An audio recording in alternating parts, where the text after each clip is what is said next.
Waalaikumsalam warahmatullahi wabarakatuh. Selamat pagi. Pagi. Bagaimana kabarnya? Sehat ya? Silakan salah satu ketua kelas untuk ke depan memimpin teman-temannya untuk berdoa dan juga menyanyikan lagu wajib. Yosua silakan maju ke depan. Beda. Jadi gerak. Kanan gerak. Kepada sang merah putih hormat gerak. Tegak gerak. Hadap serang kiri gerak. 2, 3.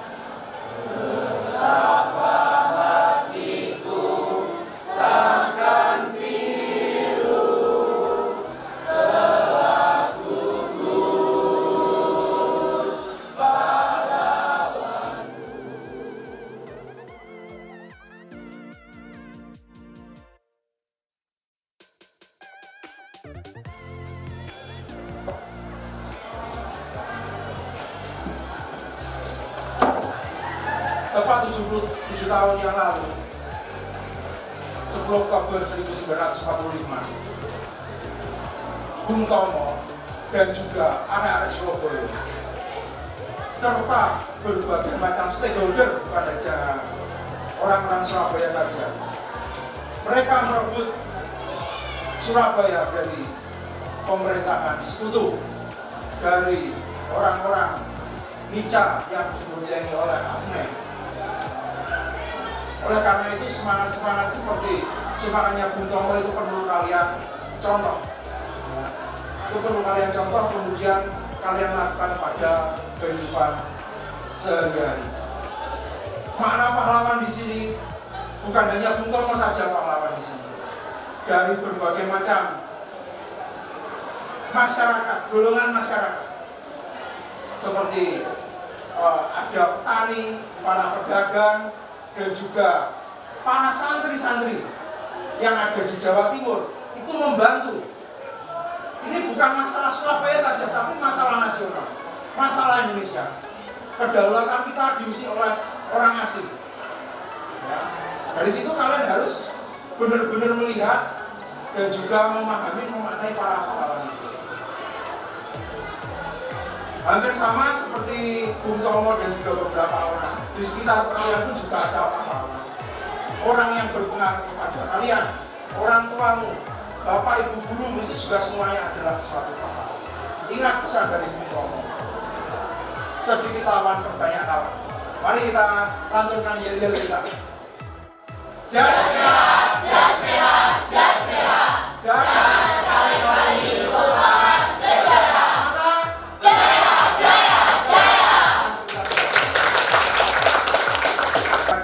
Siapa yang tidak masuk? Amir, masuk semua. Siapa yang nggak masuk? Yang masih ingat dengan materi kemarin yang mau memberikan kesimpulan tentang materi minggu kemarin, silakan. Siapa yang mau memberikan kesimpulan angkat tangan? Yo, siapa yang mau memberikan kesimpulan angkat tangan semua? Tangan. Ya, ya.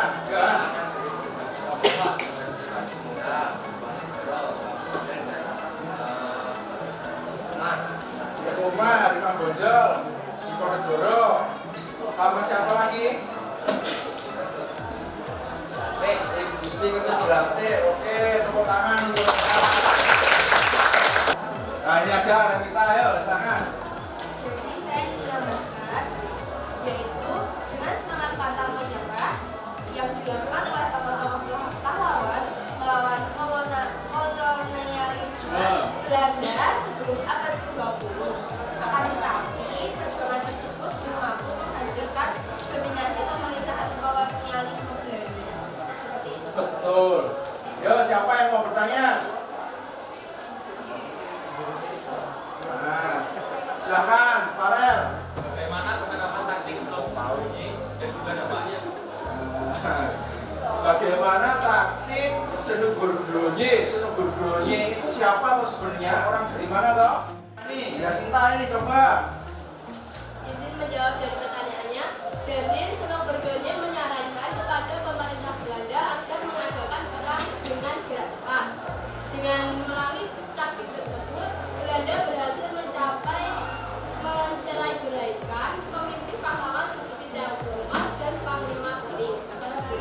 Nah, betul sekali ya, tepuk tangan tuh ya.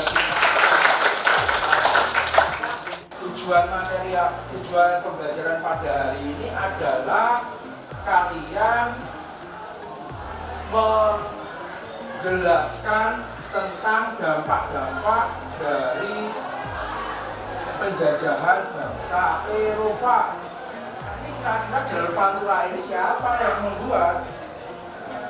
Kita lihat salah satu peta jalur Anyer Panarukan. Anyer itu di sini, Panarukan itu di sini. Ini provinsinya masuk provinsi mana? Banten. Kalau Panarukan masuk provinsi mana? Jawa Timur. Jawa Timur. Kalau Anyer ini masuk di kabupaten mana? Serang. Kalau Panarukan? Bondowoso. Bondowoso pasti Bondo. Bondowoso. Jajal digoleki, lihat HP kira-kira. Situ Bondo kok Bondowoso, sepertinya situ Bondo deh. Coba dibuka. Itu HP-nya bisa untuk literasi, itu belajar itu. Situ Bondo, benar ya? Ini masuknya di Kabupaten Situ Bondo. Mungkin ada yang tahu tujuan dari dibentuknya jalan raya pos. Yo, coba. Yo, saya minta.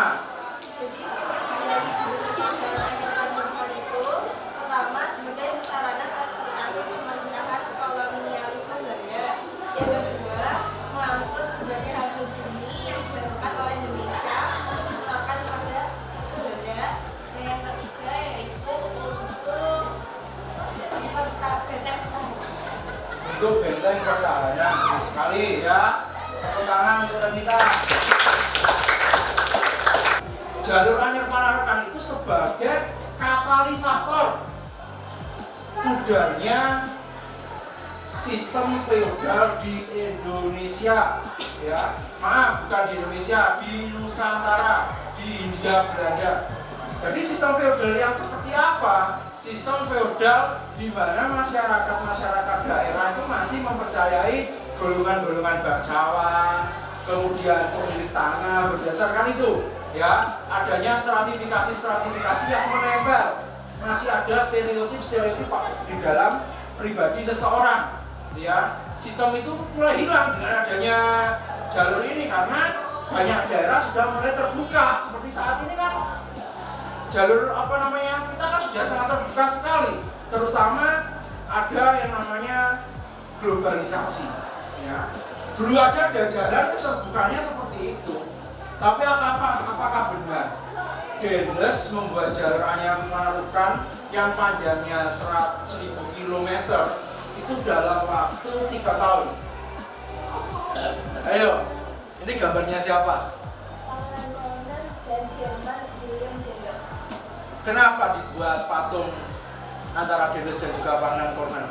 Untuk mengenang keberhasilan Bupati Hulu Sumedang yaitu Pangeran Cornel, yaitu Pangeran Cornel yang menentang perbuatan Herman Donius. Menentang? Ya, Menentang dalam bidang apa nih? Kok bisa menentang? Kenapa? karena banyak korban yang meninggal merupakan suatu melanggar hak asasi manusia. Hak asasi manusianya apa? Dari perbudakan William Donius. Perbudakan dalam arti kerja rodi, Ya, pembuatan jalan, banyak yang meninggal berarti itu ya. ya. Oh ya. Oke, saya akan membagi kelompok. Saya akan membagi 5 kelompok ya di sini. Nanti setelah saya bagi kelompoknya, setiap perwakilan kelompok maju ke depan untuk scan QR code atau barcode di depan ini. Nah, ini kelompok 1, Larasati. Kemudian kelompok 2, CSI. Silakan. Kemudian langsung saja salah satu kelompok ke depan untuk saya akhiri. Wassalamualaikum warahmatullahi wabarakatuh. Waalaikumsalam warahmatullahi wabarakatuh. Semata. Jaya.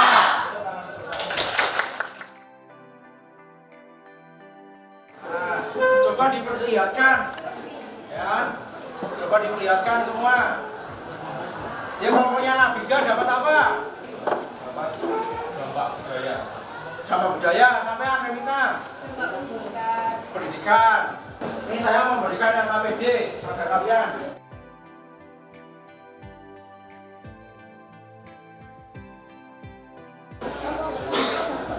Yang sudah siap kelompok berapa? Kelompok, yo silakan. Assalamualaikum warahmatullahi wabarakatuh. Waalaikumsalam warahmatullahi wabarakatuh. Selamat pagi semuanya. Selamat pagi. Jadi di sini kami akan mempresentasikan hasil analisis dari dampak kolonialisme oleh pemerintah kolonial Belanda terhadap bangsa Indonesia. Tak kenal maka tak sayang. Jadi perkenalkan kami dari kelompok 4. Saya Yasinta Farah Septiani Tias, absen 35. Saya Fadila dan Supriya Wiya Bahar, absen 10. Saya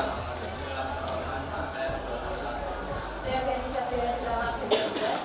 Saya ada Kamar Basi, absen 2. Saya Ramai Jarwedo di Tama Sebelumnya. Dan teman saya yang saat ini tidak masuk Salca Ya. izin. Coba satu.